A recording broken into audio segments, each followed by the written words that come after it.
সিনারিয়া হাওর ব্যাংকে গেল। স্থান হচ্ছে মুকশেদপুর ইউনিয়ন আবিদনগর মধ্যনগর উপজেলা। এই দেখেন পানির কি গতি, এই যে দেখেন কি প্রকারের অনেক জমি তুলে গেছে আমাদের এখানে।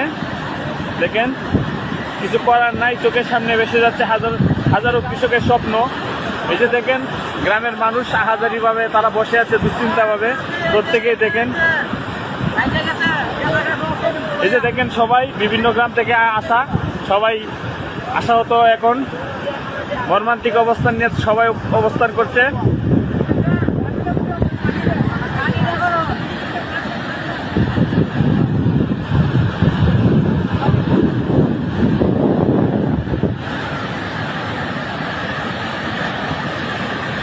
পানির কি শাসা শব্দ, কৃষকের হৃদয়ে জরা কান্নার কেউ বেশি শব্দ।